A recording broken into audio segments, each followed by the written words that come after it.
of a Division 1 around here in Azerbaijan at the Baku Grand Prix. My name is ILT Indigo, or Jamie if you want to call me, and alongside me tonight is Oliver Manser. How you doing, mate?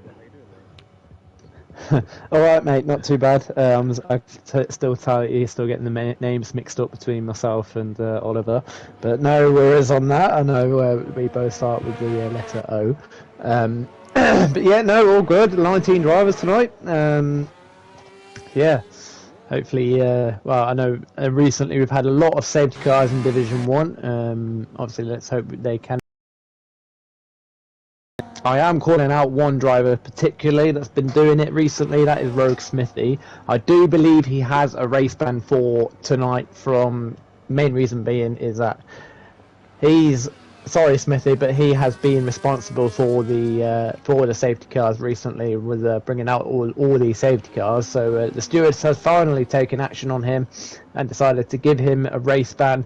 Whether he's got issues with his steering wheel, as one of the cash up RB has already had a spin.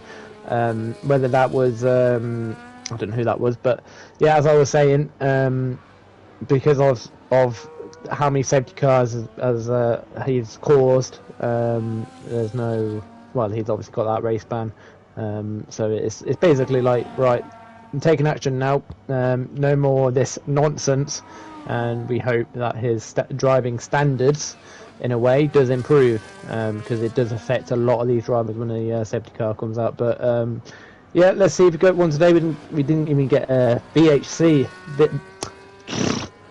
BSC. What do you call it? BSC, sorry. In yesterday's race. So yeah, let's see if that form continues in today's race as well. I don't think we've got a safety car in Division 3. That form continues for this week. On board with TNR Langfeld as he makes his way towards the finish line, pounding his way past, reaching speeds about 335 km/h as we head down towards turn number 1, a heavy braking zone. Just missed the inside curve there and lean on the outside, trying to avoid the outside wall if you can at all times. Braking just before the 50-meter ball, kiss the apex on the entry, rotate the car, use the throttle. DRS enabled once again for the second DRS zone around here, but we'll see some overtaking down into turn 3. This is where Kimi Räikkönen and Esteban Ocon had their crash down here in 2018, taking Ocon out the Grand Prix as well, as we make our way out of turn 3 into turn 4 now, with Lawrence Stroll hitting the side pod of Yuki Tsunoda and ultimately ruining his race as well. As we make our way towards turn 5 and turn 6, Max Verstappen had a lock-up, but there's Langfeld, who is a bit tentative going into there, missed his line and compromised into turn 7, so I think he might be frustrated with the Ferrari there, moving left and right as we make our way towards turn 8. Then you can really cut in the inside in turn 8 as we make our way towards the castle section. He missed the first part. Robert Kubica and Charles Leclerc crashed there in 2019 with that famous quote as we exit the top of the castle section, the highest point of the track. The elevation change as we make our way towards the fast left-hand as we go, where Romain Grosjean crashed here back in 2018. Coming into turn 16, it's a make-or-break corner. We've seen plenty of people crash there. Langfeld just kissed the apex or kissed the wall on the outside, but as you can see there, trying to use all the track to open up the exit of turn 17 to get a good run out of here, which is very pivotal indeed, as you want to be on the straight to get DRS and the solution in the back of your rivals, and ultimately yourself have a good exit if your rivals are out behind you, as Charles Leclerc tried to do so as they both power drifted out of the corner, with Oscar Piastri and Charles Leclerc doing the same thing on the same lap. Here we go then with Langfeld as he makes his way towards the line now. What's it going to be? It's going to be a 39.8, and I believe we are close already to our pole time in Division 2. Was it a 39.23? It was a 38.8 pole lap yesterday. I do remember that. Oh yeah, it was.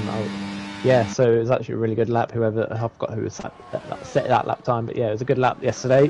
Keith has currently gone pole, obviously the Division 2 driver, in that obviously track championship fight with myself, of course. Now setting the bank lap as 1:39.6 with MDJ, his teammate, right behind him with a 39.7. DJ did not race back in Imola, and here is Pocky Vanagai. He is right behind his teammate, maybe too close for a bit of a slipstream. He wants it further down the straight, so it's a bit too early in the lap, preferably further down the straight, because Pocky Vanagai is running low on the ERS, of course. But Laser will get the toe now on the back of his teammates as the DRS is enabled for him. Light goes quickest with a 38.2, and here goes Pocky Vanagai. It's a 38.3, so already 5 tenths or 6 tenths quicker than the pole time we had yesterday, set by, I want to say, Smoke, I think it was. Yeah, he did, because he started us on compound tyres. Yeah, that was with Smoke. I do remember that. So yeah, Light R79. I think he's making his debut tonight. I haven't seen that name before.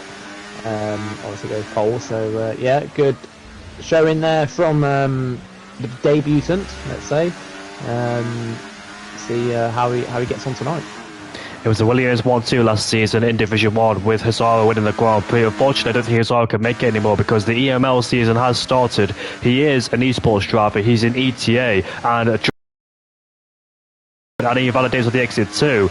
That's the main place really you can invalidate because we're not really seeing many penalties yesterday. So unfortunately for Draugr, that lap time is ruined, but it got a bit messy going out there. Oliver goes up into P4 in the Ferrari. He has been struggling in the last few races as the Ferrari driver, mostly finishing outside the top 10, but puts his Ferrari into P4 as Marco goes into P2. He started in P2 I think at the Imola Grand Prix as both McLarens.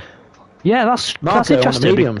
That's interesting, you know, because he did the exact same thing at Imola too. He's got some astonishing paces, Marco. Is he disguised as Hazara? I'm not quite sure, but yeah, what a fantastic lap time there from the Slovakian driver. I don't know where he finds the time, especially on the medium compound tyres.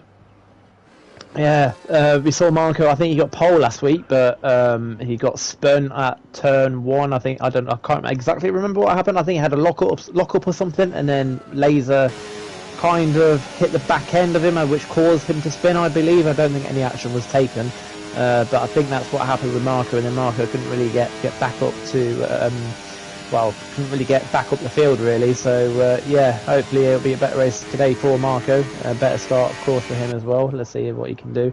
Currently, McLaren 3 and 4, Pocket Valley Guy P3, and Laser going up to P4 with the 38.4.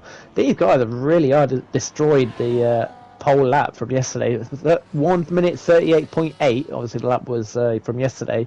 That lap would have put whoever Smoke, let's say, on in 8th position. So yeah, you can tell how much quicker these guys really are compared to Division 2. Obviously the track is a bit longer than normal circuits. Obviously, like you say, 1 minute 38. So now you're getting towards 1 minute 40. So it is a bit of a longer lap. I think the first one is obviously the Spa, and then I'm guessing second would be Baku. So yeah, it is a longer lap through Baku compared to other circuits as well, of course. Lord Danny Boy threading a needle. Of course, Smoke was his former teammate back in Division 1 until he dropped down towards Division 2. And my God, he has been a force to reckon with as well because he's had 3 wins on the bounce so far. Here comes Lord Danny Boy now coming towards turn 16 and make or break corner, but very nicely negotiated. We've seen Xenom hop, skip and jump literally over the curb, which gained him a lot of time. There was, I think, a little bit of a glitch back in 2022 or 3.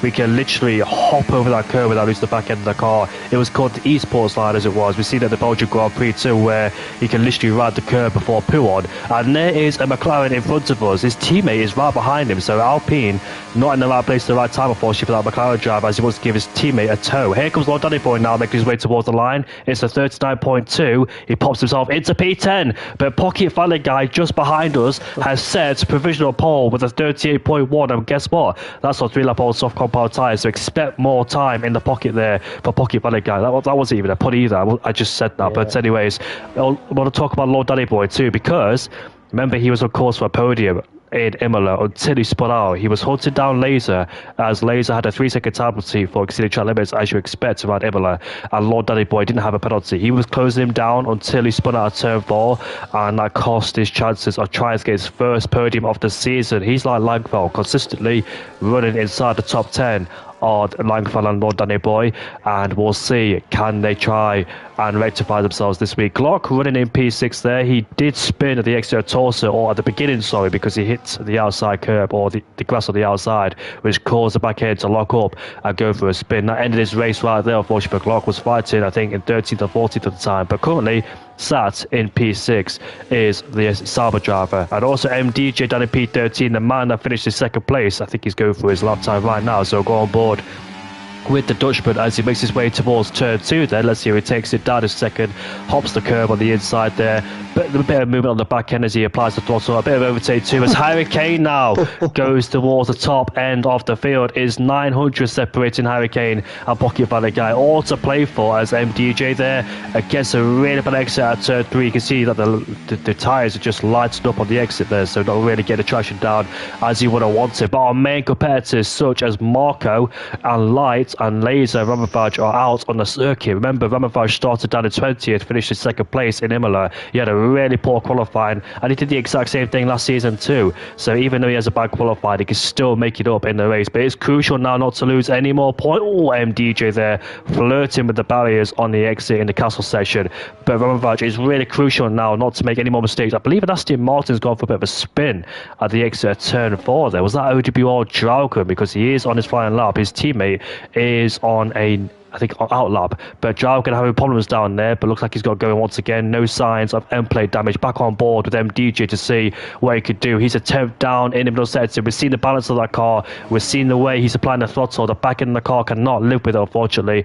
Hence why he's losing time. So I don't think he can find any more time in this last sector, albeit with a straight. So we'll see who else is on a flying lap. I believe Marco now and Light are both on a flying lap. We're going board with Light first, seeing he's further down the road as we head towards turn 4. Oh, that's close to the wall there. Oh, no. I thought Bear Remy was on the lap, but he's currently 2.5 seconds out on sector 1, so he's obviously just completed the lap. That lap has obviously put him P6 at the moment, 38.5. Bear Remy on a roll as well, of course. He's improving throughout the whole season. He's got a couple of podiums now. So yeah, two Red Bulls really well working together. Same with both McLarens. We are really in for a good fight between the Red Bulls and McLarens today, obviously like we are in real life. So yeah, really close between these two teams at the moment. And yeah, let's see if battle can continue for this race again today, of course. A really tight constructive battle between Red Bull and McLaren, and Light is 2.5 tenths up on his personal best. He will take pole. Will he be the first man in the 37s? It all depends if he can find more time. He's got a lot of EOS at his disposal to use all the way down the straight. I've noticed a lot of people with the EOS tend to be under 10%. Oh, let's keep it on him. 6 up. He's currently going to be the first person into the 1 minute 37s. If he keeps this up, he obviously got a good exit on that good braking zone. But there you go, Light is actually the first person into the 1 minute 37. So yeah, Light is looking very, very quick around here at the moment. Obviously on his debut as well. Marco is going to come across the line in that Aston Martin, lovely Aston Martin as well. 37.7, great lap there from Marco. About 6 tenths quicker than his best on the medium compound tyres. He's very consistent, is the Slovakia driver. Missed out on a win, of course, back in Imola because of that spin down at turn 2. It was just a late lunge going down to turn 2. I don't think it was a lunge, he was just outbroke himself slightly. Ramavage is improving. I'm on board with the Williams driver right now. I think he's had 5 tenths there, so could he put himself amongst the rest of the drivers? I think preferably for him, P3 is where he's aiming at, because I think the top 2 are a bit far away. It all depends though. But he is running low on the battery, of course. He's derated 0% now. He's got in the battery. Ramavage crossed the line now. He goes into P5. So did that lack of battery cost him a bit of time in the last sector, and therefore lost him? I would say that cost him. Obviously, you're losing a lot of horsepower when you run out of ERS. Yeah, that definitely cost him now on that final straight. He's obviously used way too much throughout the whole sector of the lap. As I think that was Glock who just improved, went up to P5. But as I was saying, that ERS, this is the kind of track where you need all your ERS for that final straight. Obviously, they're down that straight there, but. Yeah, it's P6 at the moment for Ramavage. Not too bad. Obviously, his rivals of Lasers right behind him. Obviously, Lasers in the pits, currently getting prepared for his final lap of the day. And obviously, Harry Kane as well. His main championship rivals, Harry Kane, up into P3. So at the moment, the top 3 in the championship are pretty close to each other. So there's no big surprises of anyone of like the main championship rivals down in P15, let's say. But yeah, at the moment. Yeah, a lot of these guys looking very strong today to get that race win. Laser is currently 12 points ahead of Hurricane in P1 in the championship fight. He did gain points in Imola because he lost out at Monza, where Hurricane did finish in P2. Both McLarens had their struggles back at the Imola Grand Prix, but I noticed that the Haas of Klusler is looking for a tow, and evidently there you could see that RB orchestrated it yesterday and also last week in Monza as well. And here he is. I hope Klusler doesn't overtake him on the straight. It could be the case. It depends how close he is. But here we go, therefore, flying lap on board with the McLaren driver, our Pocket Valley guy, and Klusler out behind too. So as we go down towards turn 1, looking for your breaking point, just preferably around the 100-meter mark as he kisses the apex of the entry, leads on the curb on the outside as we head towards turn 2. Another 90-degree right-hander, uses a lot of curb on the inside too. We saw Valtteri Bottas clatter the curb in turn 2 in 2018 or 17, and he took out Kimi Räikkönen too, which put him down the order. As we make our way towards turn 3 now, braking at the 100-meter board. Look at that, you can see him drifting to the corners there. A bit of a wobble on the exit 2 for good measure as we make our way towards turn 4 now. Another sharp corner on the power immediately. Let's see his first set. It's a 34.4. He is a few hundreds down in that first set. It's Pocket Valley guy. He messes his line in turn 7 there, so he did tap the wall of the exit as we go towards turn 8, breaking the 50-meter board. You can see the rear car locking up, and Pocket Valley guy just hit the wall of the exit too. Glock has retired in the pit lane, but this has been a really scruffy lap time for Pocket Valley guy, missing his lines, messing up his flow, his rhythm, and I dare say that lap time is over for Pocket Valley guy then, so I don't think he'll improve on his lap time. Like you said, Laser's just up the road, ready to give him a tow, but I don't think that'll matter anymore because Pocket Valley guy's made a lot of mistakes on his current flying lap there. Let's see. Oh, he's backed off. Yeah, he's messed up. That's it. Yeah, he's got 1 minute and a half. If he's got enough fuel, he can carry on to complete another lap.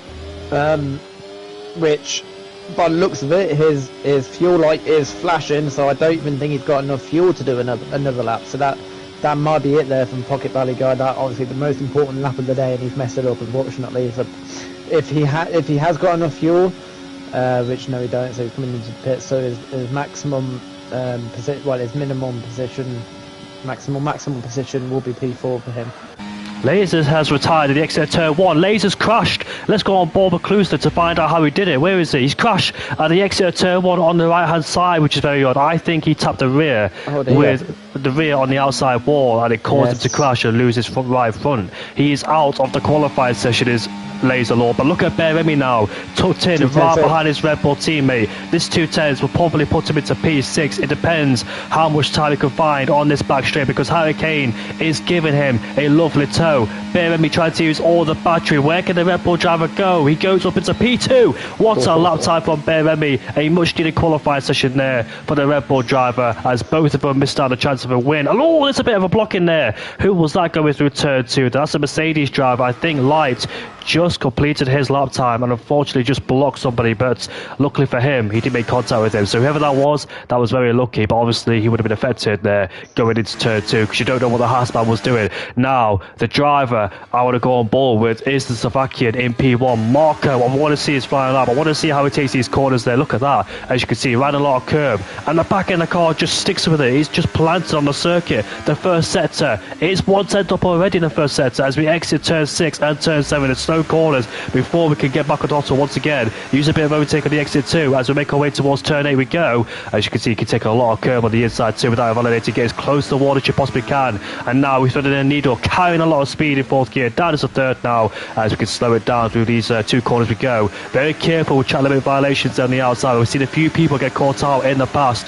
Before we make our way now towards 14 and 15, the flat out 2 left-handers should be no problem there as we head towards turn 16. Look at that, taking a lot of cover on the inside as well. Very confident is Marco in terms of the car. Well balanced between the car and the driver, and he's a 10th up in the middle of sector 2 is Marco. So can he continue this as we make our way down towards the back straight with the DRS wide open soon? Marco, can he extend his margin? Is anybody going to respond? We still got Harry Kane. We still got Robert Badge. 3/10 up. Harry Kane, he's got about to cross the line now. Is he going to be enough to beat it in P3? No, it's not. There's a Red Bull 2-3 there ahead of McLaren. That's so important. Marco takes pole with a 37.5 and he extends his margin by 2/10. What a qualifying there from the Slovakian driver. The car looks absolutely planted every time he throws it in, every time he's on the brakes as well. The car just sticks with it. He's able to take a lot of curb too. Marco with a 37.556, looking for redemption after the contact on a turn 2 with Pocket Valley guy who's currently down as P6. He took his first victory of the season last week in Imola, but there is qualifying, is commenced now, is done and dusted, and Marco's on pole with the 2 Red Bulls right behind him, like it was in Imola when he had him chasing him down.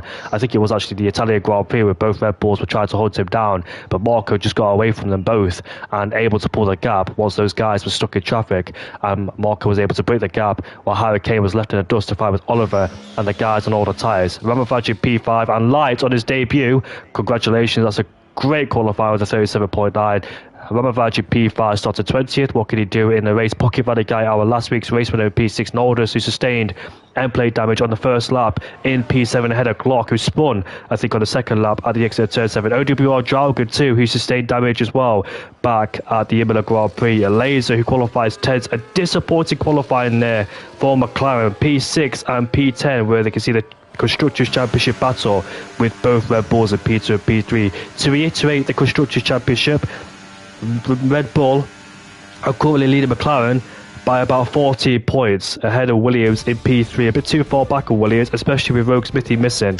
Alpine in P4 ahead of Aston Martin, Visa RB in P6 ahead of Kick Sauber, Mercedes 8th ahead of Ferrari, and the Haas in last place. As we read the Drivers' Championship now, Laser is in P1, Harry Kane, who has 174. Ramavach P3 with 170 to his name. Further back, 60 points behind, is Beremi. Lord Danny Boy, like I mentioned, consistently running inside the top 10, but unfortunately not at the Imola Grand Prix, where he spun and missed out on a chance of a podium. Melnus as well. Is Melnus in the session? We haven't really mentioned him, but he's been a regular top 10 finisher. But if you remember as well, Melnus spun at the exit of Peratella last week. I remember that one when he was running in 6th place, fighting with the likes, I think, Oliver at the time, and I think it was Lord Danny Boy.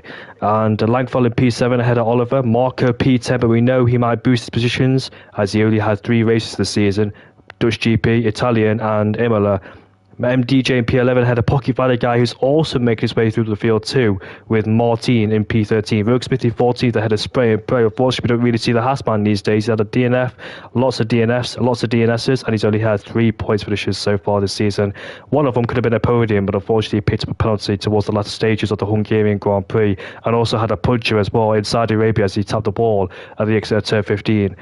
In Saudi Arabia, sorry. Jalgan in 16th place. We also know he's made his his return back in the Dutch GP, finished in P4. What a great result for the Norwegian driver. Also, he missed on the podium last season. He was 3/10 away from Beremi, because Beremi pitted on lap, what was it, 6 of the Grand Prix. He took the hards to medium strategy. Because the safety car came out early doors, he had to go on the medium compound tyres, and he took them a long way. He did 20 laps to set mediums, and he had OWR Jalgan right behind him, cashing in by about over a second a lap too. The gap was like 3 seconds when they crossed the line on lap 26, and he brought it down to 3/10. So essentially he gained 2.7 seconds in one lap, but unfortunately it wasn't enough for Jalgan to pick up his first podium of the season. But he did get his first win at the Qatar Grand Prix last season. German, we haven't really seen, but he did pick up a podium at the Chinese Grand Prix in his first attempt. I think there was a post-race penalty for Hazard at the time after making contact with Nordus at turn 6. I don't even know how I remember these things, actually. I don't. Wow. So, Owen, what are you expecting this race, mate? Are you expecting a safety car? We have seen it occur in Div 1 frequently. Yeah, we have, but like I said at the beginning of the stream, obviously we've got no Smithy. Obviously he's got a race ban because of all these safety cars he has been causing. But yeah, I'm not expecting that many. Hopefully 0. I'm also, another prediction, it's got to be a drag race on the final lap for that P1 position, obviously. And if anyone can't run away with it, yeah, that's my expectation, is that last 5 laps someone's going to be behind P1. I don't know who. Someone's going to be behind P1. Just stay in there until the final lap, and then there'll be a drag race down towards obviously that finish line, just like we saw yesterday between myself and Smoke. So again, this is the kind of track where it's pretty much the only track that you're going to see that kind of drag race. We've seen it a lot of the time since it's made its debut back in 2016. League racing, of course, that is not in the actual main race. We've seen it a couple of times in real F1, but in league racing you do see it a lot of the time. It's a drag race on the final lap going down towards that finish line. So again, I'm expecting it here today, obviously. I can't really see a driver pulling away. Maybe Marco, if he can get a good start. I know last week he didn't get a very good start, which is going to cause him to spin.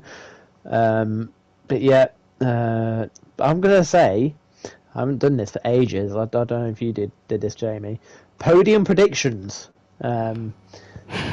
So I haven't done this for a while, but I'm going to predict Marco in any order. This is Marco, Laser. Laser's always on the podium.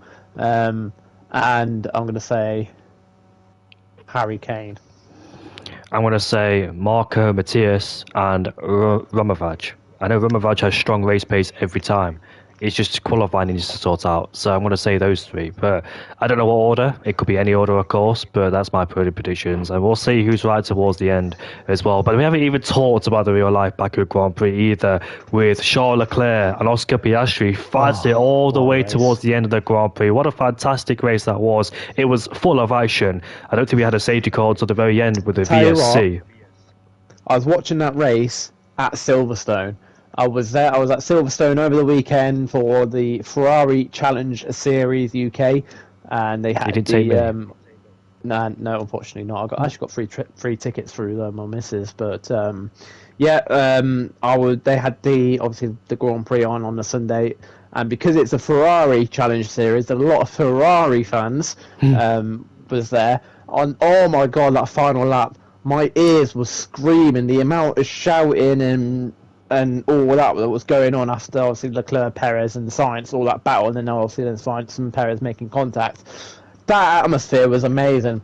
It's something that I would definitely recommend if you even get a chance of watching F1 with fans. Obviously, I know there's probably a couple of people that's actually been at the Grand Prix. I've not been that lucky at the moment, but that is one on my bucket list to go to a Grand Prix at some point. I think we are planning to go next year at Silverstone Grand Prix, so just a little bit of saving, but I'm sure I'll get there in the end. But yeah, no, that was a great atmosphere to be part of a lot of F1 fans, and that kind of screaming, and that atmosphere was brilliant to be in, to be fair. Nice one, mate. I'm glad you enjoyed it. And also, Oscar Piastri and Charles Leclerc, fantastic battle of respect to both of them. Oscar Piastri with that fantastic lunge down the inside of Charles Leclerc. I was on the edge of my seat. Me and my dad were watching that, and I thought Oscar Piastri could outbrake himself and hit the wall at the exit of turn one, but she didn't. Nice, well and controlled, took the lead. Charles Leclerc tried to fight back numerous amount of times. He just could not get past him. Oscar Piastri with the straight line speed, with a flexible wing, which is talked about so far in the current speculation on what's happening with the McLaren wings, but they don't really need it at Singapore. But yeah, Oscar Piastri defending the inside line every time Charles Leclerc arrived. There's a Ferrari who's gone for an excursion. Who is that? Who's that currently stationary? Neymar. I'm going to call him Neymar. Yeah, I think same. that's also the one on their debut as well. We haven't even mentioned his name. So Neymar, welcome to the league. Hope you settle in well, and hopefully you enjoy being part of SFR. Yeah, see where you can finish from 19th position. Obviously you've been disqualified, but yeah, let's see what happens with him.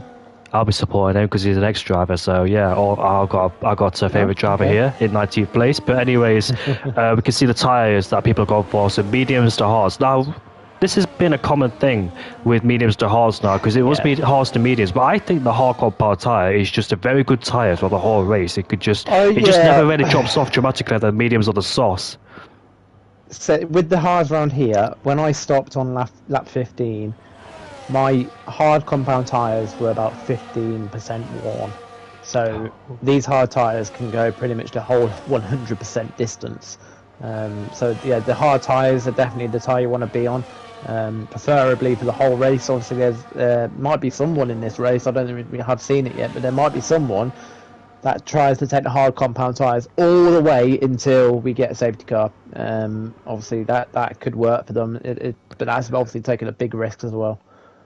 Here we are then, all 19 drivers lining up on the grid then as we get our favourite camera shot for the back of the field. I'm not quite sure why it does that, especially from a distance as well. But we are looking at the top of the panel to see the lights. 2, 3, 4, 5 lights. And as Alex Jakes would say, Let's get racing in Baku, and let's see gets a better start off the line. Marco stays in P1. They were barely under threat from his teammate behind. There is Ramovich versus Lights going into turn 1. There's a bit of contact too, but luckily neither driver in the wall there. That could be very nasty indeed as we go down towards turn 2. Neymar is already off the circuit, and there's a VSC already. We had one towards the end of the race, Neymar and there's a Williams. Neymar's completely lost their front wing at turn 1. I'm guessing. Oh, and been disqualified. Oh dear. Also been disqualified. I'm guessing his brake pedal or something were working, because he literally just went straight on and went straight into the wall. So I'm guessing his brake pedal or something was up with his brakes. Qualified, completely lost his front wing. That's just very unlucky for him there. VSC, that was very interesting towards the end of the race, because when that crash happened, there wasn't an immediate VSC. Now, for those who don't really have a lot of insight what happened to Hulkenberg, Nico Hulkenberg was running in 9th place at the time. The crash happened, a yellow flag came out, then after they passed the incident, Hamilton, Behrman and Hulkenberg, they went past the green light, and Hulkenberg damaged his wing. And it should have been an immediate safety car or an immediate VSC towards the end, but it wasn't. It was a bit of a delay there. And Hulkenberg got passed by Behrman and Hamilton, which dropped him down into 11th place. For those who don't really know or have too much insight about it or do too much detail like I do, as I like to explore everything about every single driver and what's happened. But yeah, both Williams, Colapinto and Albon did a fantastic job to finish in P7 and P8. Colapinto on his second attempt, second race in Formula 1 so far, scored more points than Logan Sargent has in his 2 seasons in F1, but Marco in P1, 1 second clear of already a Behremi. This happened back at the Imola Grand Prix, where Behremi struggled to stay in DRS on Marco, but both Red Bulls have the advantage so far. But look at Lights right behind Harry Kane. Will he dare go for a move in turn 1, or will he just wait for that DRS train? You don't want to go for moves earlier on in the DRS train. You don't want to split the pack up. You want to set up to a rhythm, follow the driver ahead, then make moves once you make a pit stop. That's where all the action happened so far. But you can see Harry Kane right to the back on the Red Bull, on his Red Bull teammate. You can see Lights in the background too. This could be a 3 abreast. Behremi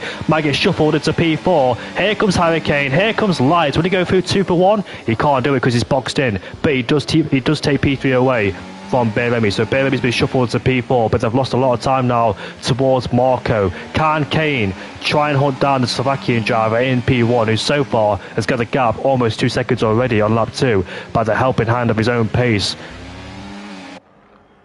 Yeah, obviously these 3 guys, like Harry Kane and Behremi, they don't want to be fighting that much. Obviously it's going to help Marco, of course, but Marco will just run away with it. But obviously with these 3, if they will start to battle, it's going to help Marco to pull away.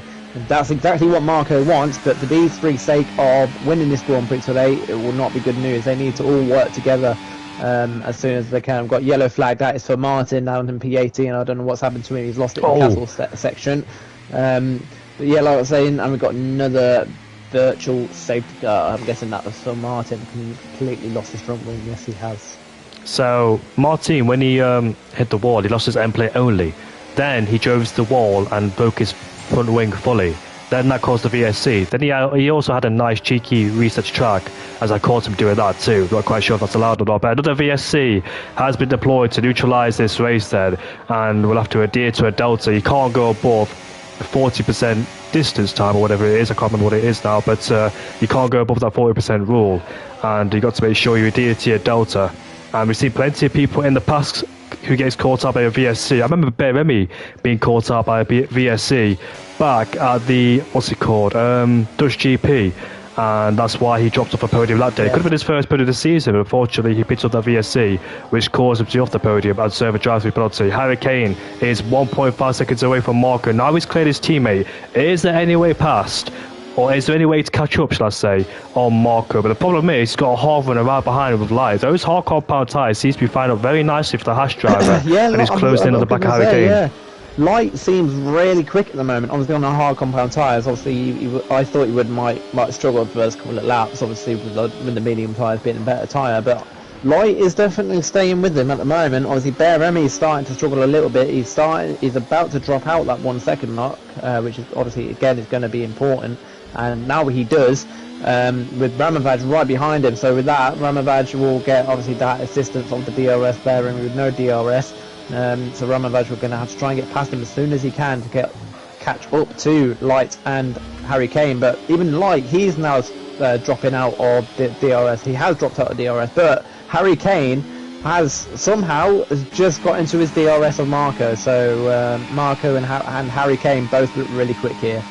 Yeah, as you can see on the steering wheel, that Harry Kane has used a lot of ERS to try and get himself back in contention. And now, once he's in that DRS range, he'll have to save up the battery to try and regenerate that battery. Here comes Ramavaj on the Red Bull driver already down the straight as Marco and Harry Kane says to fast up the Grand Prix. Ramavaj is up to P4 now and chasing down Light, who's currently 1 second away from Kane. So I noticed on the last lap that Light made a mistake at the exit of turn 8. He went a bit deep and he scraped the wall with his left front tyre, hence why he lost a bit of time there. So Ramavaj is really struggling. Yeah, he is a DRS. Ramavaj is really struggling there on the exit of turn 2. He just lost the way around the car, drifted to the corner, which won't help the medium compound tyres at all, as Beremi's sticking with him to try and keep up with this DRS train. Can Ramavaj, does he have the pace to try and close in on Light, who's currently in P3 and does not have the DRS at the back of Matthias in P2? So the battle, he just hit the wall in the exit of turn 6. I just heard it as I went off board with him. But yes, this is going to be an interesting battle now with the Slovakian versus the Norwegian driver of Matthias versus Marco Sky F1. Let's see what happens between these two. Harry Kane has been trying to hunt down Marco ever since he joined in SFR. Hasn't worked so far, but for the 4th time I'm asking, can he finally try to hunt him down and take the win? He hasn't had a win for a while, has Matthias in P2. He's been on the podium multiple times, but he's looking for a race win here in Baku. He gave up track position in Baku last season. He gave his teammate the pit stop, the preferred choice, because the safety car came out, like I talked about. He allowed his teammate to pit first, even though he was first in the two in front of he was first out of the two.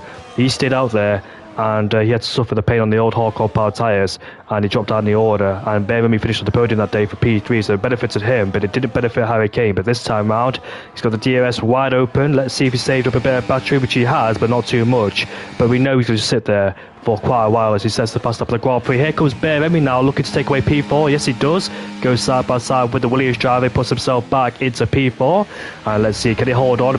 Went a bit deep out of turn 1. Here comes Ramavaj up the inside in turn 2. This can get very tight. Oh, he's in the wall. Here's Beremi. There's a bit of contact here. And look at that. Pocket Van guy gets past Beremi. And next target is going to be the Williams driver. And here comes Glock now on Beremi, puts himself into P6. That was a very late lunge there from Ramavaj. He squeezed him against the wall, and I think you mentioned that he's got air plate damage too, so it's really cost the Red Bull driver. Yeah, Beremi has got damage, obviously, from that accident with Ramavaj. You can't really go 2 car lengths through that turn 2. It is very difficult, especially when another driver does outbrake a little bit. Obviously that's what's happened. Beremi with the damage. Ramavaj got lucky with that. Obviously he's the one that obviously hit the wall, but he didn't get any damage whatsoever. So he's Ramavaj got away with that definitely, but obviously not couldn't be the same said about Beremi, now down to P7. Matthias in P2 is hunted down. You can see Marco in P1 there. Light is able to pull away a bit more. He gained a bit of time due to that contact with Ramavaj and Remy too, as those two dropped away. Remy's under pressure now from Nordus and Laser, who won the hard compound tyres, with Jarko just further back. With Langfall and Adams, we haven't talked about. Adams had a dismal race back yesterday when he picked up a 3-second time penalty and sped in the pit lane too, but still finished inside the top 10 despite all of that. There was no VSC or safety car to aid and abet him. Here comes Glock now on Pocket Valley guy. We haven't really seen much action from him so far, but they're going side by side with a lovely helicopter camera. He puts that sailboat up into P5, and nice move there from Glock. Next target is Ramavaj. A much better race from Glock, because ever since he joined back, he has been struggling, it must be said. But this time around, he's having a decent race and looking to try and take P4 away from the Williams driver as Pocket Valley guy goes out wide at the exit of turn 2. But it doesn't affect him too much. And look at Nordus there. Will he make a move on the Red Bull driver in front of us? He's a bit too far away to do that. But Beremi, though, despite that from wind damage, is still sticking in this pack there. So he's not dropping off dramatically as I thought he'd be. So he's doing a good job so far. But he'll be losing downforce in that middle sector. That's where they struggle the most with the Red Bull driver. But he will obviously not go to the pit lane just yet, because it's a bit too early. Of course, he loses a lot of time if you do that, so might as well make a pit stop when he goes on to the hardcore power tyres. Both Red Bulls, if you remember, like to go for the auto strategy, but it hasn't worked out for them because there's been early safety cars in the race. It's really cost them. Imola, Dutch GP and Monza as well, where it cost them dramatically. But luckily for them, there was a second safety car which brought them back into play. And also, if you remember, they had to do a long stint on their medium compound tyres in the second stint, as they had to nick another pit stop because they did medium hard, I think, or medium soft. No, it was hard soft there. Hard, yes, that was it, yeah. Pocket Valley guy drifted towards the exit at turn 16, and now he finds himself under pressure towards the Red Bull driver behind. So, as you can see, locking up the brakes like he did in qualified. We've seen a lot of rear locking so far in this game, which cost the drivers a lot of time because the brakes can snatch at you immediately. And Pocket Valley guy, he's using the battery to try and defend from Remy, also putting the pressure on Glock ahead of us then. Let's see what happens. Here comes Remy now with the DRS enabled, and it's going to be an easy move on the McLaren driver as he's harvesting. He puts himself up into P6. Well. Glock's a bit too far ahead. Not actually.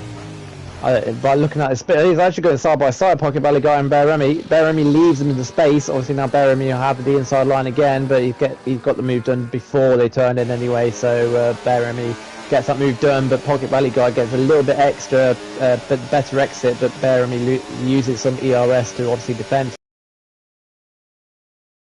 Stays in P7 for now. Obviously Bear Remy doing well with that front wing damage, but obviously with the deal, as long as he's in this battle, he wouldn't mind that front wing damage a lot. And obviously he's going to have to change that front wing when he comes in. He's going to lose around about 4 seconds compared to the other guys' pit stops when he gets that front wing damage changed. Obviously that will be around about 3 or 4 laps times when the medium compound tyres come in for their pit stop. The top two very close together, like it was back at the Monza Grand Prix when those two made their pit stops under that safety car. They came out with drivers ahead of them on all the tyres. That's what separated those two, because Marco was able to clear the traffic as quickly as he could, whereas Harry Kane was stuck squabbling. He got overtaken by Smithy, Rumovac, and also had to defend from Oliver too, as he was low on battery. He was a bit too cautious, he was a bit too lenient with those drivers, where Marco says, I'm going to pass you immediately and get away from you. And that's what left Harry Kane in the dust there. But this time around, he's close enough. They both raced each other back at the Dutch GP early on in the season, and Norris has got past Laser. Laser got past Norris, sorry. They're very odd place, it must be said. Did Norris get a bad exit at turn 16? Did he lose the rear end, which gave Laser the place? And here comes Kane.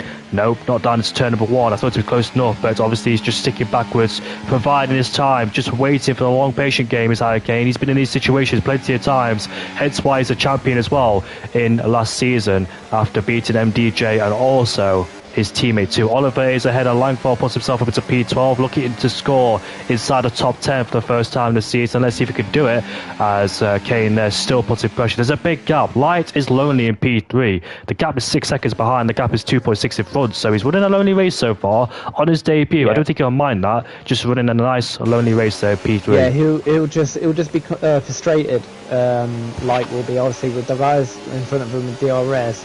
With that, obviously, it's not going to help him, because down that straight, he's losing about half a second, at least, minimum, without that DRS, which doesn't help him to try and catch up to these guys in front, obviously. Now, Light should be on that better compound tyre now, and he should start to gain that time back in, but like I said, with that DRS, it's just way too powerful. Harry Kane is really close to Marco then. I think Marco nearly had to literally defend going into that turn number 15. But yeah, as I was saying, Light is on a better compound tyre, but obviously with Harry Kane having the DRS, he's just going to be pulling away from Light again, which is all that advantage is just going to come back down to 2.7 again. But I'm expecting now, from how close it is, Harry Kane should now be going for that lead of the Grand Prix. Marco has been struggling maybe a little bit compared to Harry Kane. Harry Kane should now take this lead and see what he can do in front. There we go, inside line, pretty simple overtake in the end. Now he has got the clean air. Let's see what he can do in that clean air now. Obviously try and pull away from Marco.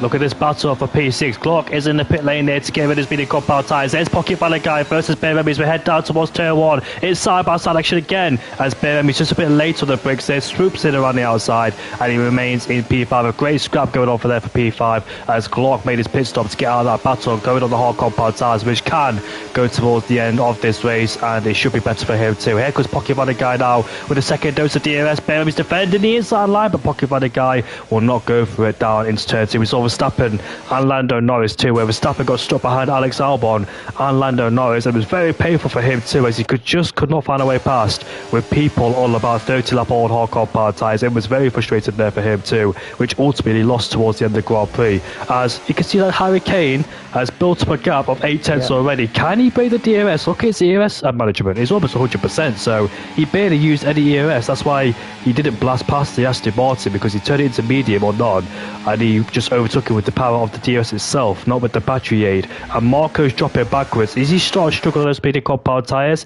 We'll see. Can lights now closing? The crossover point between the mediums and hards should be started around about now, so we should see light close in on these two, and we'll see what he can do towards the end of the stint too. Here's Laser on the back of his teammate. These two working well together like he was back in the Imola Grand Prix, and this time is Laser forcing the pressure on his own teammate. He's on the hard compound tyres. Both McLarens split his strategies, and we'll see. This should be an easy overtake. I don't think Pocket Valley guy is good to defend, but Harry Kane is in the pit lane on this lap there, so he's got rid of those bit of compound tyres. Here's Laser on the back of his teammate, but I presume Pocket Valley guy might pit towards in this lap. Got damage, yes. I've just had a look on the front right hand end plate. He's got damage, Pocket Valley guy, so I don't know where he's picked that up from, but yeah, I've just noticed that now. So he's actually got some damage there from Valley guy. Maybe battling from Bearamy, I'm not sure, but Laser has now overtaken Valley guy. Laser obviously will be on the better tyre now.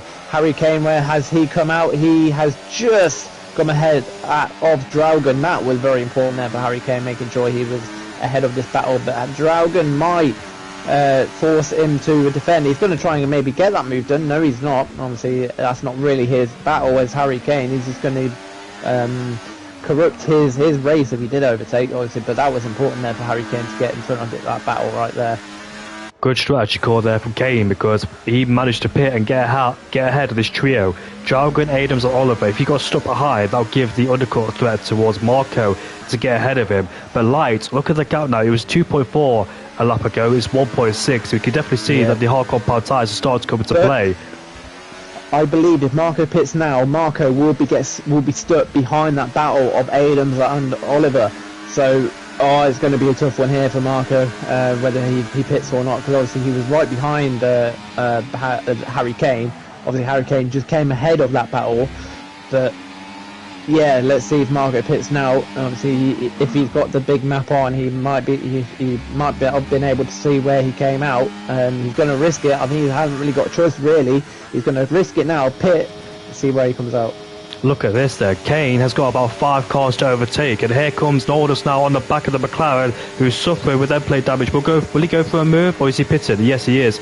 He is pitted towards the end of this lap. No, he doesn't. He just pulls out the way, and that was a nice, easy move there for Norris. But let's see, where does Pocket Valley guy rejoin in comparison? Sorry, where is Marco going to rejoin in comparison towards Kane? There he is, exit the pit lane, behind his teammate, behind the Ferrari, and behind the Williams. And you predicted it right. He's rejoined behind all 3 of them. That is very painful indeed. Then. That's great news for Harry Kane. Very bad news for Marco, because now he's got Adams. He's already got the DRS on Oliver, but he's going to go for the move straight away. Look at this! Oh, he's outbroke himself, and he's in the wall. It's Pocket Valley guy. Harry Kane tries to go around the outside. He forced Pocket Valley guy to defend and outbreak himself, and he goes into the wall and loses more parts of his front wing there. That was so lucky that Kane did not get caught in that battle or in that collision, because he almost went to the wall himself. But look at this, losing traction to the exit of turn 6 and turn 7, and now Kane can finally make his way past the McLaren driver. Marco's ahead of Oliver as we go down towards turn. There we go. Is this going to be... Oh, they're in the wall. That was contact. So close. And more contact there. And you can see that Pocket Valley guy has lost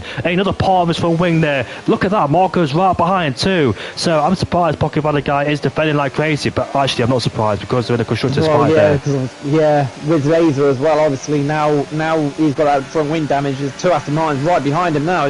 Both of them are going to try and go around the outside, but obviously he can't really do that. This is a risky move. Oh, it's a risky move. And he almost spun there. He almost spun going down to turn 16. Here comes Oliver now. His teammate's been released. That's Draugen, sorry. I thought it was the other way around. Draugen almost spun at the exit of turn 16. Here comes Oliver from the inside towards 17 now. Marco is right behind Pocket Valley guy. Draugen tried to go around the outside there. Lost his rear brakes and almost end up in the wall. That was super close there. But now Pocket Valley guy is under massive pressure from Marco. He's going side by side with him. Should be an easy overtake. And Pocket Valley guy causes a headache with some of these drivers, but he's obliged to defend. Yeah. Marco's now up into P6. Draugen's up into P7. Oliver is up into P8 there. So that was very scary there between those guys. Norris now right behind the Red Bull driver. Did you see that? He just drifted to turn 2. I didn't see that, no, but Marco has because of that, Marco's lost 2.7 seconds on Harry Kane.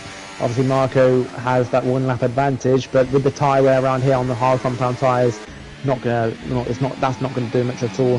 So, all that Marco's got hope for now is Harry Kane. Obviously, he's got 4 cars ahead of him. He just hopes that Harry Kane will just get stuck behind this battle, and it will help Marco to obviously catch up. But yeah, that's like I said. Marco got stuck behind Adams and Oliver, and that pretty much cost him. Obviously, then he got in that battle with Pocket Valley Guy.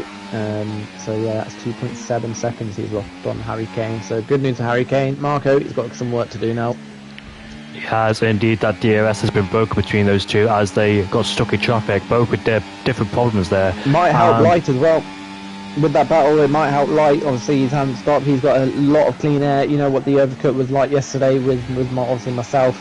That overcut is also powerful. So Light, he could be there when he comes out on those medium compound tyres.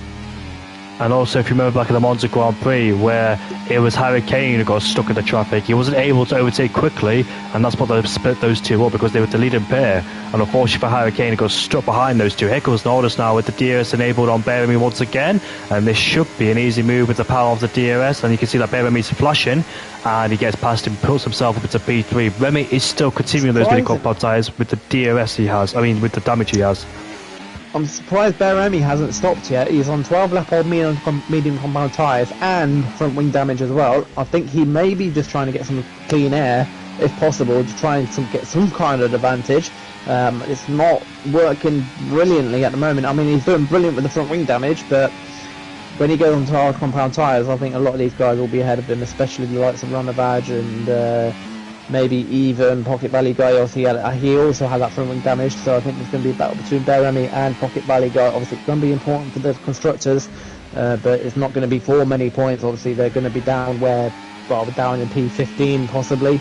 But yeah, let's see when obviously Beremy stops where he's going to come out. Obviously, now he's got his teammate right behind him as well, so you don't want to be holding up his teammate as much, because obviously Harry Kane is in that position to win this Grand Prix at the moment. Yeah, so Beremy needs to pull to one side and let Kane go, and I think he will do so in turn 14. That's a very important move there, because if Beremy holds him up in these low speed corners, it'll bring Marco into play, and Harry Kane there goes up into P4 with ease. Next target is Norris on the older hard compound tyres, so he should get past him easily. And Marco's got a lot of work to do, so he lost the advantage. It looks like Marco had a very strong pace in the first stint, but unfortunately he just dropped away, whether he was struggling with his tyres or not. Harry Kane looks like he's got a better time management so far, and now he's on the back of his Norwegian compatriot of Norris, who scored his first point of the season as well a few races ago. So the DRS is enabled. Beremy is pitted to get rid of that broken wing and put on a brand new set of hard compound tyres too. Kane is not going to go for it to turn 1. He's going to bide his time, doesn't want to go for any risky crazy moves to damage his race. He should get the move going down into turn 3, get a decent run at the exit of turn 2, use the DRS to try to overtake him with the tyre advantage too, and that was a very easy move there. Norris, you can see off his DRS there, as he doesn't want to find that one too hard. And Jamie, I don't know if you noticed yesterday, the gap between myself and Smoke before I stopped, the gap was around 14.4 seconds. The gap between Lights and Harry Kane is 14 seconds. So I reckon we're going to see a similar race of what we saw yesterday, obviously with me chasing down Smoke with 3 seconds or something. Obviously, if Light is doing well on that compound, it's going to be another epic finale to this Grand Prix. 12 laps left to go. The top two yet to pit with Norris and Drago. Drago is still on those medium compound tyres there in the Aston Martin with a broken end plate too. So we'll have a long pit stop ahead of him once he makes that pit stop. But the gap now is 13.8 between Harry Kane and Lights in P1. Lights, we know, will pit on the medium compound tyres. He's done a fantastic job so far in this Grand Prix, but once he switches over to the medium compound tyres, he will have the faster tyre.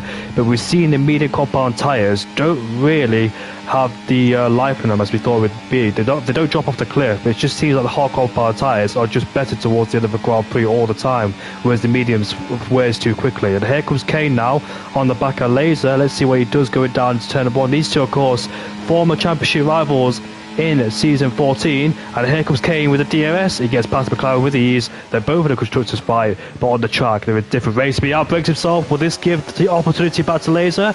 Would he want to fight this, or does he want to focus on his own race? I think he wants to focus on his own race. Yeah, I was about to say that he wants to really focus on his own race. Obviously, he is in a drivers' championship and a constructors' championship fight with Harry Kane, but you don't want to be losing too much time because he might come back at the end of this race. At the end to Harry Kane, obviously the gap's going to be around 20 seconds when he pits towards Harry Kane. But Laser just needs to focus on his own race today to maximise his positions and obviously the points as well. Marco is right behind. Norris is really struggling on his compound tyres. He's hit the wall. Has Norris there, just rode over the curb and straight into the wall. And I think he's sustained no full wind damage. He's just got away with it. He's got away with it, I think, Norris. He's got some. He's lost his end plate on the front left-hand side from hitting that wall from Norris. Obviously 14 laps. So he should be stopping around about now. But yeah, that's going to lose some time when he gets that front wing changed. Harry Kane, look, he's trying to take a victory since the Monza Grand Prix. So I think the driver who won the Grand Prix did pick up a title towards the end of the Grand Prix. Kane did not win in Monza, but it was somebody else who won. And unfortunately for them, they picked up a title towards the end. Now, I'm trying to figure out who it was. I don't know. I actually can't remember who won the Grand Prix. Out. He is staying out for one more lap. Who was it? I can't remember. I can't remember who it was either. I remember... It might have been Marco. I think Marco won that race. But for some reason, they picked up a title towards the end. Do you know what? I need to read the stewards more because I don't really check Discord that often. So I really do need to read the stewards because sometimes I get surprised when I see results that I didn't see back at the Grand Prix. So yeah, I do need to pay attention for that one. But I think, like you said, yeah, Marco did win because he was clear on track. Yeah. But for some reason, picked up a title whether he made contact with somebody or not. MDJ has retired in the pit lane. So there's, look at that train though on the full map. There's that big train behind Remy who just came out of the pit lane. Train, yeah, we've got Adams, Oliver, Draugen, Lord Danny Boy, both Alpines, and then obviously Remy as well. Contact going down to turn one there, and through goes Adams. Draugen just outbroke himself, went off the track, and Oliver tapped the back of him, which forced him to go out wide and lose the back of the car. Adams got through, puts himself into P12. Of course, Adams, the Div 2 driver who is leading the championship as well in Division 2 for McLaren, putting pressure on the Div 1 driver of Draugen so far. But Light is still out there. When will he decide to pit? We did see that Smoke went from soft to hard. Could it be the same strategy, or is it a bit too far-fetched with the soft compound tyres, because they're not really a good race tyre whatsoever. It only lasts about 4 or 5 laps before the peak performance goes towards the end of the race. And Adams pulling to the right-hand side, and he's letting Oliver go for some reason. I'm not quite sure what that is. No, I'm not 100% sure either. Maybe something that Adams might thought, oh, this is definitely my fault for a collision or something, and he thought, yeah, I'm going to pit. But look who has now pitted. Light has now pitted. He's going to go on to, obviously, I'm expecting probably medium compound tyres. He's done about 2 laps over. What tyre is this going to be? Yeah, the medium compound tyres. And I think he's actually going to come behind even Marco. It's going to be close between Marco and Light. Who's going to come up first? Just Marco ahead of him. So Light has got Marco to overtake. And then obviously now Harry Kane, but as Laser also now comes into the pit lane as well. Ramabaj, his main championship rival, one of his championship rivals was just ahead of him, and also Glock as well, just ahead of him as well. So Laser P6, he's had a decent race, he's had a clean race. Glock really losing the back end there, and it's given Laser the brilliant opportunity to get that move down up onto P5. But yeah, Laser, like I said, he's had a decent race. He's kept it clean, kept it out of trouble. So obviously he qualified P10. He's now up to P5 on those new medium compound tyres. Now be chasing down one of his championship rivals of Ramavaj. Down the inside goes Norris on Draugen. He just came at the pit lane to put up on a set of medium compound tyres, and now he's got 2 more cars in front of us. That's Langfell and Lord Danny Boy. Klusler is the first driver to pick up a 3-second time penalty in this race. If you remember what happened to him, he outbroke himself going to turn number 1 and hit the wall on the inside because he tried to do what Ollie Behrman did, but unfortunately hit the wall and lost his wing down at turn 1, trying to use the escape mode. Light is now half a second behind Marco. He should get this move done. He will want to get this move done as quickly as possible to get a chance of catching Harry Kane. Like The mediums, like you said, the mediums do drop off a little bit more than obviously the hard compound tyres towards the end of the race. Like DRS, should be a very simple move. There you go, up to P2. Now with that bit more of that extra straight line speed with that DRS, he's pulled that gap down to 2.6 seconds. So yeah, he's going to be really pushing now to try and catch up to Harry Kane. No messed about whatsoever trying to get past Marco. His next target is Harry Kane. Can Light R79 on his debut for SFR try and be contention for a win? He'll definitely close that gap down, but like we saw yesterday, that the media winner of the Aston Martin of Mansell, who tried to close in and spoke, but unfortunately couldn't. Yeah, don't know why I said that. That was weird. Sorry, I'm really sorry about that. It's alright, mate, no worries.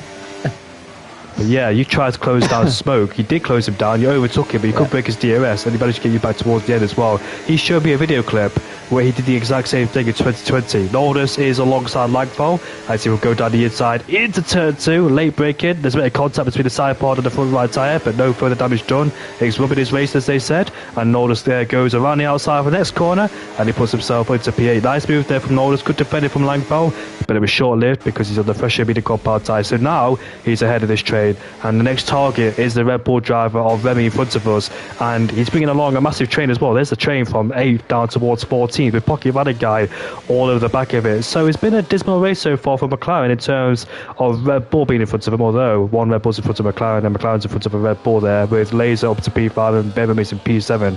McLaren are trying to hunt down Red Bull in the championship. They're only 14 points behind, but so far with Harry Kane winning and Remy down in 7th with Pocket Radic guy in 14th place, Red Bull will have the championship advantage and they'll eke their gap towards McLaren. And Light has set the fastest lap of the Grand Prix. The gap is down towards 2 seconds. He has dropped Marco out of his DRS and he's currently on the chase for Harry Kane, who's going for his first victory since the Italian Grand Prix in Monza. They had a good race in Monza, but at the Imola Grand Prix, where a safety car came out, ruined their chances of winning because both Red Bulls had to do a two-stop strategy because A, the medium compound tyres couldn't go towards the end, and B, they did hard. One of them did hard, had to go to soft towards the end too. And plus, he didn't take the fast lap either. Langfall and Lord Danny Boy, the two Alpine boys, are swapping places, and he puts himself up to P9 ahead of his own teammate. The Alpine in real life are really struggling. And there's a yellow flag. Kluster's out of the Grand Prix. It's a safety car. A safety car has been deployed now. This could get really interesting. I suspect every single driver diving in the pit lane to put on a set of soft compound tyres. Oh, what a change in this Grand Prix. So we got another safety car. Safety car does continue. The safety car, for some reason, does love Division 1. But yeah, this time Klusser causes it. Obviously, he's just lost it on that castle section. I'm guessing he might have maybe, I don't know, maybe hit that inside wall, turned in too early, hit that inside wall. And then he's, yeah, obviously it's a DNF there from hitting that inside wall. That's my only option for him. But yeah, as he said, expecting now it's gonna I know soft compound tyres really do fall off, but obviously with the group really spread out at the moment, is the safety car will be out for a couple of laps now. Yeah, so I suspect every single driver will be coming into the pit lane to put on a brand new set of soft compound tyres, and a sprint race is going to happen like it was in 2021 when a red flag came out because a puncture for both Lance Stroll and Max Verstappen. Perez was on pole, Hamilton was in P2, and when the lights went out, Hamilton got to the lead of Perez as he locked up into turn 1. No. Sorry, I thought Light was staying out. I was staying on medium compound tyres, but obviously the pit lane is further on for the Haas. So soft compound tyres, there we go. Oh! Okay. So Laser's decided to stay out. You don't think Softs can make it to, well, obviously he thinks Softs are just way too bad on wear. So he's staying out. Same with who stayed out. Noldus as well. He's also stayed out as well. Valley Guy, has he stayed out? Yes. So both McLarens have both stayed out. They're trying to, I'm guessing, get some championship points on Red Bull with obviously Beremy stop him, but he's come out in P9, but he's going to come straight back at Valley Guy easily with those 8-lap hard compound tyres. So Valley Guy is going to struggle compared to these soft compound tyre runners. On the high back at the Imola Grand Prix to here in Baku, where he lost his end plate, fighting, I suspect, with Bear Remy, and lost his end plate, had to pit, and are currently down in P7, but we suspect he's going to drop out of the top 10 with the guys behind on newer softs and mediums for Adams in P14. This works really well for Red Bull because in qualifying, they do multiple runs on the same set of soft compound tyres, sacrifice a set of softs in quali, ready to use them at moments like these, where the soft compound tyres, there's only about a few laps left to go in the Grand Prix, and that's when they come into play. We don't really see soft compound tyres being used at the start of a Grand Prix because they just drop off dramatically. You lose a lot of time in the first stint too. Yes, you can make up a lot of places, but at the same time, you'll drop backwards within about a few laps, within a few laps. But moments like these, when the soft compound tyres are brought in, we'll see what happens towards the end of this race. Marco will have a chance of winning here out to the Baku Grand Prix. Can Light on his debut have a chance of winning this Grand Prix in the Haas? And what about Hurricane, who's had about, I think, a few victories this season? 5 wins as Hurricane, 5 podiums this season. He's had a few DNSs due to being on holiday, but ever since he returned at, I think it was the Saudi Arabia Grand Prix, the Australian Grand Prix, sorry, when he took the victory, 3 wins in a row. What a fantastic run. But unfortunately, the Dutch GP, where he got taken out by Adams and smashed into the wall after just coming out of the pit lane, literally, at the exit of turn 2. And that's when Marco went on to win the Grand Prix on his debut at the Dutch GP. But so far, Hurricane has been strong this season, looking to try and secure a second World Championship in a row for the Red Bull team. But McLaren all hunts them down, race by race, but sometimes the pendulum swings towards one team on race, then it goes to the other. I'm expecting that to be like that for the majority of the season, as long as if one of these guys, any of these 4 drivers start losing some pace, it's going to affect the team. By that I mean in points and all that. But yeah, if one of these drivers drop points, it's going to be it's not going to be good constructors wise, because I think both of the teams are definitely working together, try and get as much as they can out of the race as possible. As we saw in last race, I think it was at Imola, with both Red Bulls, obviously with the safety car coming out early, they tried to make their stints work as best as they could. Obviously one of them did the hard, I can't remember what the other one did. Medium. Yeah, they tried to do something like that, or maybe. No, that was it. So I think Bear Remy did the hard strategy. He was on the podium, but then obviously he was waiting for another safety car. That never happened. And then Harry Kane, he started on the hard compound tyres, and then obviously with that early safety car, he came in on those medium compound tyres to switch onto those medium compound tyres to the end. So both of them tried to do their best to get as many points as they could. I think that definitely worked out for them, as you know, they tried to get the best outcome that they possibly could. Obviously both of them were hoping for another safety car. That never came out, but yeah, they definitely made that work in a way. And also I think McLaren did gain on that race as well. But yeah, currently got Harry Kane first, Laser 4th, Pocket Valley Guy 7th, Bear Remy 9th. So they're pretty much spread out at the moment. I think Red Bull will take the advantage at the moment, but obviously now a safety car is in. Lap 22 it will be, out 26, so not many laps at all. We saw how sometimes the safety car can be caught up as well in this long straight, because Lewis Hamilton pulled the trigger too early and caught up to the safety car and almost got himself a penalty for that race as well. So he got to really bunch up the pack, allow the safety car to come in, and the safety car is in the pit lane. Harry Kane can decide when to get racing. He won't do it now because they'll give him a tow all the way down the straight. Got to be very wise, and Light has got to have cat-like reactions as well to follow Kane. He's going to go halfway down the straight. It's very wise. Saw a massive crash in F2 last year when that happened, but look at this. You can't accelerate, decelerate at the same time. Look at that all getting bunched up, and away he goes then. Harry Kane will lead them away on lap 22 in this Grand Prix. 4 laps left to go. Will we see the moves going down into turn 1? Here comes Pocky Van Guy right outside of Rubberfage, interestingly, on the hard compound tyres, but as expected, Rubberfage does defend now. There's a salvo clock defending from Bear Remy in P7 there. He defends his position well, and his next target there is the McLaren driver. As we go down towards turn 2, Light is right behind him, but he won't go for a move. We'll probably wait for the DRS, as we all do.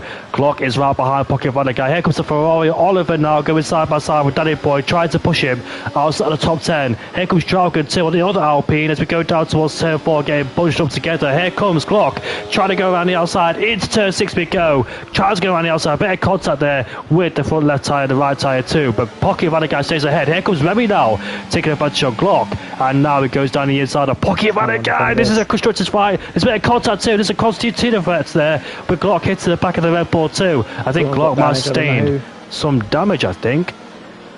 Yeah, it's almost got damage. I did see some debris running away. Yeah, it's a Glock. Glock's got that damage. I think he's got quite a lot of damage as well. Here we go then. Both of these constructor team fighting. Beremy finally gets past Pocket Valley Guy. 2.8 seconds he's lost from fighting Pocket Valley Guy. Pocket Valley Guy tries to make as much as possible to try and get that advantage back at him, but it just never happens. Glock has now got past him as well. These hard compound tyres, as I was saying, is not going to help compared to these soft compound runners. So now he's dropped down to P9. Laser. Oh, we've got a battle here. We've got 3 wide between Ramavage, Laser and Noldus. P4 this is. I think Noldus will get this move done, but Ramavage is going to come back at him. Look at this. Yes. Down the inside, it's turn 1 goes Marco and Light. Sorry, it's cut in there, but these two are scrapping away for P2. Marco with the overspeed he had and the battery he had too. It goes down the inside. You can see Light tries to defend there. Marco is now up into P2. The DRS has been enabled. Laser got swallowed up there. Ramavage and Noldus take advantage of him, and they put themselves into P4 and in P5. But Light now is down into P3. Tried to defend, but he had no response whatsoever with the lack of battery he has. And Marco stays in P2. And here comes Glock and Beremy now. Here comes Pocket Van der Guy defending from the Ferrari, who has lost his end plate there on the right hand side. That's Oliver, who's in P10, trying to get inside the top 10. You score points from first down to 20th. So yes. P10 will be good for him as well. But look at this.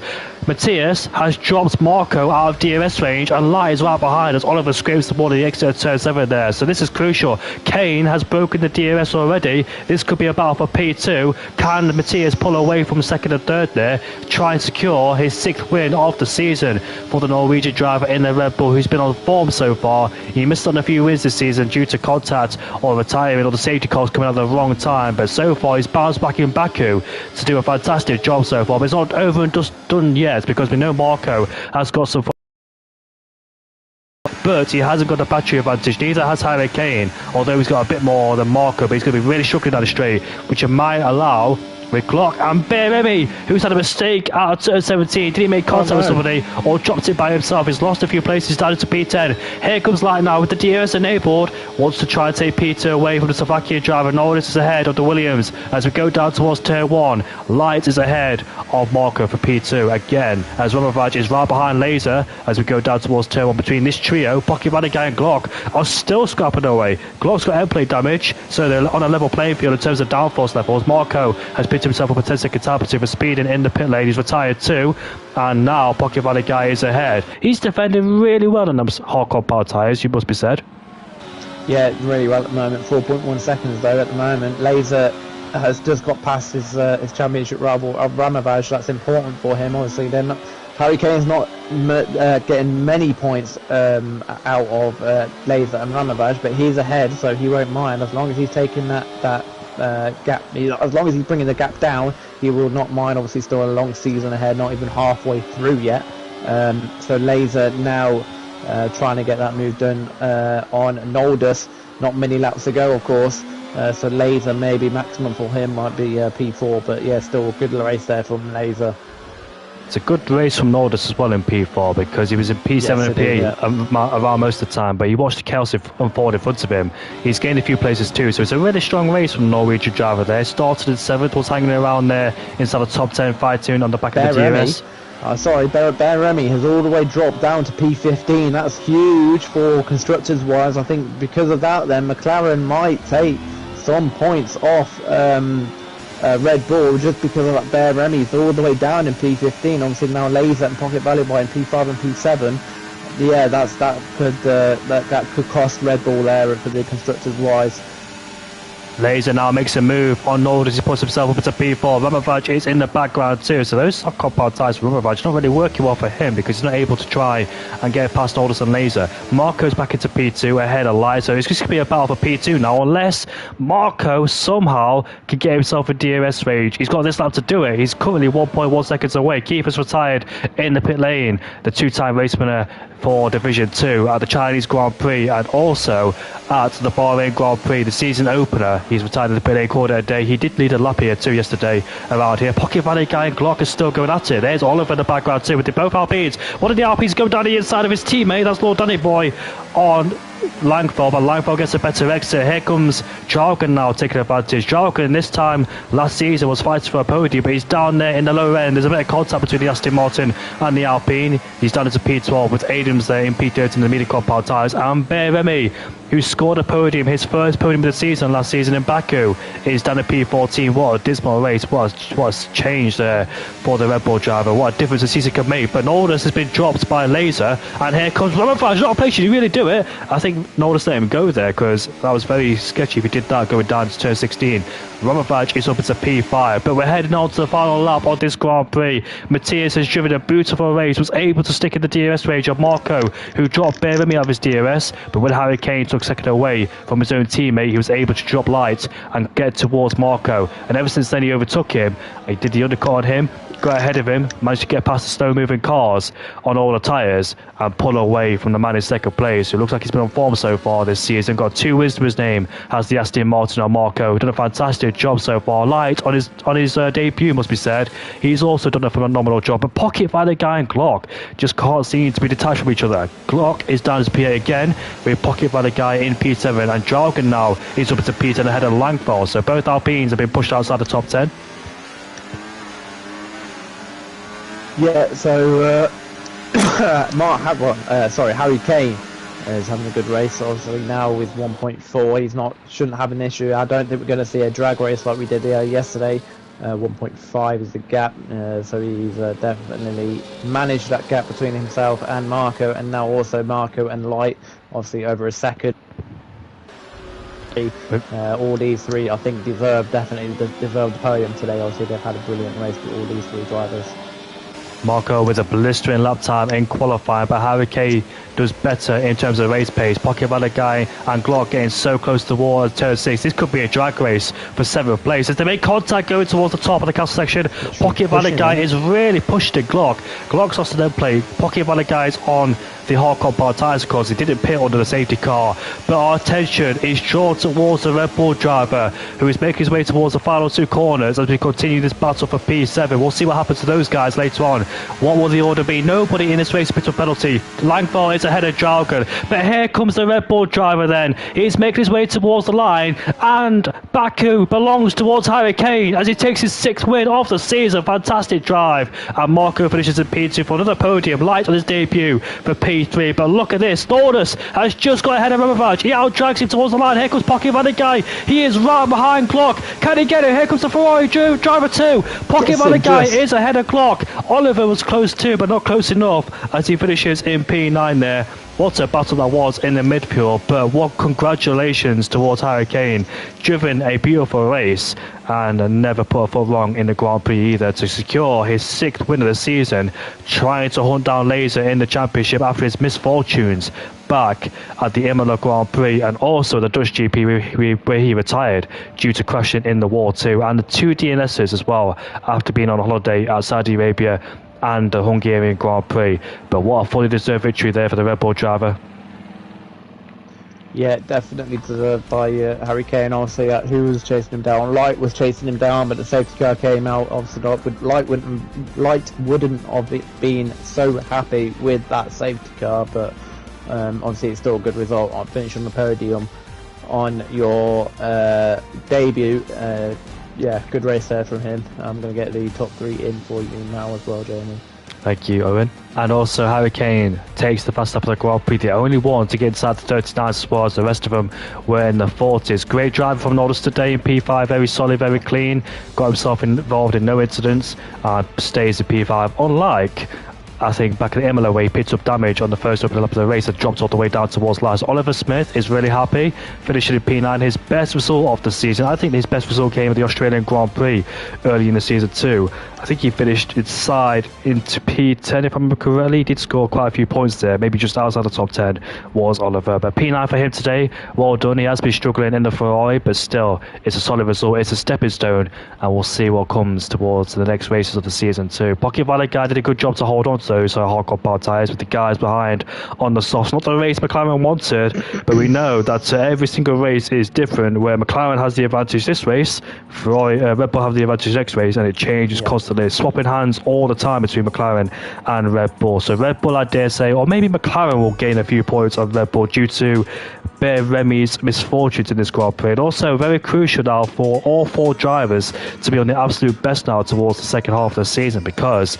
we know that Remy had a very slow start, had a few mistakes in the first parts of the first few races of the season, but now he's started to step up his form, although had a bad race here in Baku, but he's always got the next few races try and rectify that. So Harry Kane, our race winner, has joined the party. I'm not quite sure Light and Marco has had 2 wins. I've been on the podium a few times, but he hasn't joined the parties for podium interviews, so I'm not quite sure if he doesn't have a mic or can't really communicate with us, unfortunately, but it would be nice to hear from him with the Slovakian driver. The German Light, hopefully we can hear from him soon, because it's his first race this season.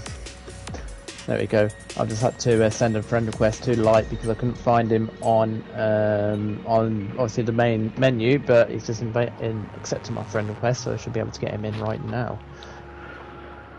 So we just wait for the German driver to be in the party, then we can get going with him. The German in the house, like Nico Hülkenberg was, or is still, but unfortunately for him, I say unfortunately, he's leaving the team to go to Sauber/Audi.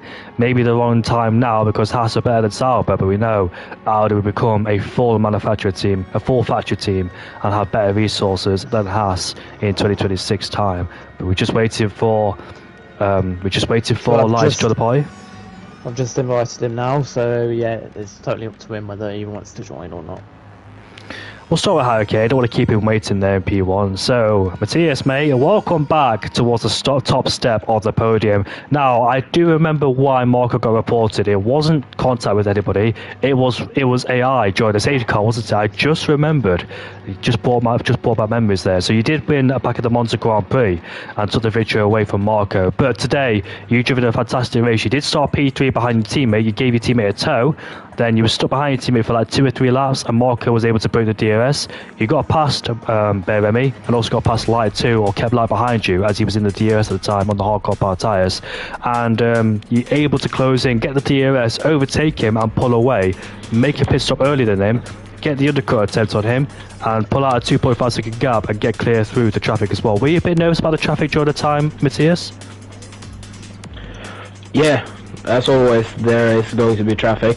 This time I lost like 5 seconds because one stupid guy blocked me, almost put me in the wall twice in like 3 corners. So yeah, I got through it. I don't understand why he was defending that much. I was on new tires. He was on old. He didn't fight me in that race, but it's fair. You can fight even though you aren't, realistically fighting the other behind. But yeah, I was always going to pit early on after mediums, and it went well. I think I had the pace. I had very good pace at the end. Pulled away from Marco and Light, and I managed to secure the win. I can ask you as many questions as I want now because the other 2 aren't here, and plus I don't have words about it either. So you got the spotlight all to yourself, Kane, and you've got your 6th win of the season, your 6th podium of the season too, plus with the fastest lap to get an extra point. That's 3 fastest laps now for you. You still haven't got a pole position in qualifying. So our guess it is, are you working towards more your race pace and qualified? Are you sacrificing a bit of quality for your race performance? Is that the reason why you haven't got any poles this season? Yeah, so realistically, it's you get more time to do the race strategy and just find the pace. And yeah, I'm just more consistent in a race because I don't have to push to that limit that I do in qual, and I do some mistakes. I did today. I got a good lap, but I could have maybe fought for pole. A small chance if I had got a toe, maybe. But yeah, I do drive more race track than qual. But I think I have the pace to put it on pole. I just do small mistakes that puts me behind. You'll be very close towards Laser in the championship too after your 2 DNSs back at Hungary and Saudi Arabia being on holiday. Do you think now that in the next few races do you have the outright pace to beat McLaren? Do you think? Yeah, I think had good form the last few races. Been a bit unlucky with traffic in Sandworth as well. Yeah, when I got taken out. So yeah, I think I have the pace. I think I am a bit quicker in general than Laser. Pocket is very quick. Makes some mistakes in the races and in qual, a bit inconsistent. But yeah, I think we can have a good fight. Hopefully Light can be with us more. He was very quick. I didn't know him until today, so yeah, I hope for first of all some good racing, and yeah, maybe secure some more wins and maybe a pole. So before the safety car came out, Matthias, what would have been better for you? Would it have been better for Light to be on the medium compound tyres touching you down and hope that the hard tyres would be better towards the end, as the mediums do tend to drop off early on in the stint, or him being on the soft compound tyres, because essentially you're all on a level playing field? So when that safety car came out, were you a bit frustrated, nervous, or did you know that you could try to defend from those two behind? I mean, the race changes dramatically when the safety car came out. I think I had the pace to keep with them when he had the good period on the mediums, and maybe take the win on the last lap via DRS and ERS and slipstream. But yeah, before the safety car restart, I thought I was going to fight them until the end and have a tactical battle, because we were 3. And then I saw after Castle that I gained a second on them, and I thought maybe I could pull away. But they caught me within half a second after or into turn 1, but they fought side by side, turn 1 and 2. So yeah, I was able to pull away and use my pace in free air to pull away, and I kept them out of my DRS by using ERS where they had DRS and ERS. They switched each lap for like 3 laps. They saved ERS, much ERS, and then overtook one another, and then used all of the ERS to get back on me. But I think I had a better what's it called? Yeah, setup for the middle sector. Yeah, I could pull away more. Yeah, I did notice that, because on the lap you overtook Marco. The guy was like 2/10. Then every time you went to the castle section, you just had a bit more margin in comparison to the guys behind you. So the castle section, I did notice every time you were pulling away by a few tenths as well, and that really helped you try and boot the DRS as well. So yeah, that's good downforce levels you had on the car today. And what about your teammate? What was the problem for him today? Was he just plainly struggling with the track, with the tyres itself, with the car setup, the balance? No, he wasn't struggling with the setup, the balance. I think he used the same setup as me, and or maybe yeah, a bit changed from me to his liking, but the balance was good. He didn't struggle with tires. He just lacked a bit of pace around here. It's a difficult track. And you see it in quali when there is like a 2-second gap to the back markers, if you can say that. So yeah, it's a very difficult track. You have to send it in the castle section every lap for 26 laps, minus the safety cars, obviously. So yeah, it's tricky. You have to be focused every lap. Well, he did sacrifice himself last season to give Bear Remy the first pit stop choice, and unfortunately for you, you fell down the order, but at the same time benefited your teammate just as he finished in P3 in Baku last season, as Drago was right behind him towards the line, almost got him. One more lap, he definitely would have got him, because he was getting 3 laps a second there, was Dragon. But yeah, your 6th win of the season. You are looking so strong this season too. Belgian Grand Prix, we can forgive that. There was a 10-second time penalty. Obviously, you had a DNS back in Saudi Arabia and Hungary. The Dutch GP, when you had 3 wins in a row, coming into that Grand Prix, you were fighting with Marco for the lead of the Grand Prix until you pitted and had that contact with Adams. The Italian Grand Prix you won, but Marco did put a track, but he just got caught going into AI, unfortunately, and gave himself a penalty. At the Imola Grand Prix, it was the wrong call for you guys, because I think you both had to do a 2-stop, or you had to do a 1-stop, but had to extend those medium compound tyres, which were dead towards the end, because the safety car came out at the wrong time, because you went from hards to mediums, but the rest of them did mediums to hards, and it benefited them, those on the opposing tyre. And here in Baku, you succeed again for your 6th win. Most wins out of anybody, and most wins combined out of anybody else who's won this season too. So you're looking really strong so far. Are you enjoying this game more than last game? Have you finally found something in this game that others haven't, do you think? Yeah, I think I have a good pace. I have obviously a lot of hours on the game. So I know, yeah, I'm like 250 or something. Jesus. Yeah, I know how the tires work on most of the tracks. I know how the setup works, what's good, what's not good. So I think I know exactly how to extract the pace. Obviously, this is one of my good tracks. I had pace from the get-go, and yeah, I'm fast, obviously, but I have put a lot of work into this, and do it every week, every day almost. So yeah.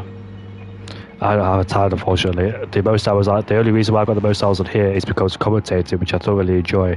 Rather better than racing, because it's very stressful in racing in terms of strategy, overtaking, defending, management, etc., the safety cars too, and all that pressure that comes with it. But one final question before I end it off with you. How are you feeling for the Singapore Grand Prix this weekend? Do you think that, next week, sorry, Tuesday, I got confused between the actual Singapore Grand Prix. Wednesday, yeah. Wednesday, so yeah.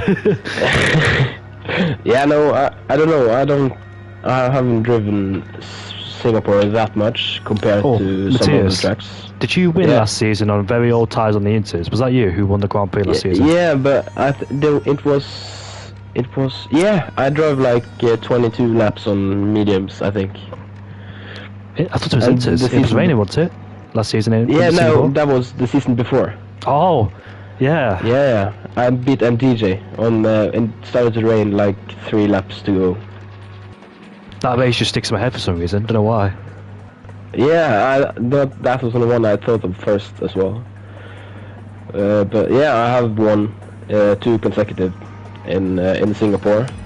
Hopefully, I will do a 3rd, and yeah, I think I enjoy the track. It's a difficult track. You have to have a lot of downforce, and you have to have a lot of oversteer in the car to get it around. But it's a fun track. You have to be focused, and yeah, a bit difficult to overtake, but I think it will be fun.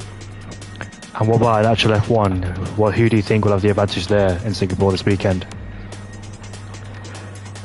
I don't know. It is a track where the dominant cars don't always have good pace.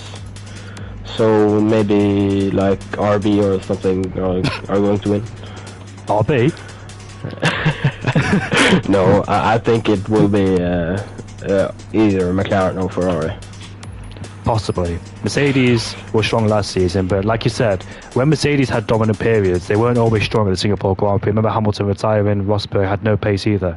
But yeah, Ferrari always go well around our track. Even Sainz won there last year. Sebastian Vettel won in 2019, his last Ferrari victory as well. Don't know why I remember this stuff, it's just weird. But Owen, you got any questions? I know, Owen, you've been waiting for a long time, and I'm very sorry, but it's a privileged extended interview for Harry Kane. There's only one driver here. You got any questions towards Matthias? After all of that, no, I have not. I think you basically just pretty much just said the whole race again. He's pretty much done a whole briefing on the race. But yeah, no, great job from you, Harry Kane. Obviously, now your 6th win of the season, but somehow not having that championship lead. I know you missed 2 races at the start of the season, which probably is the main reason why you're not leading it. But yeah, no. Again, another great race from you, and this championship battle between McLaren and Red Bull, and obviously yourself and Laser and Ramavaj, it really is heating up, so I'm looking forward to commentate on the rest of the season. Jamie, once again, been nice commentating with you, and yeah, I'll see you all in Singapore next week. Well, not in Singapore, but yeah, you know what I mean. Wish I was there in Singapore. And yeah, thank you very much, Owen. A pleasure to commentate with you and Oliver all the time. It's always amazing to be when Tuesday and Wednesdays always come up. It always excites me to commentate for SFR, for Division 2 and Division 1. I really do appreciate your comments as well. I've seen it in the chat, your comments about me, Oliver and Owen. It's always a pleasure to commentate for you guys and bring you the entertainment and action as well as the drivers do as well on the track. So thank you very much for your support. I appreciate it. It means a lot to me, more than you know.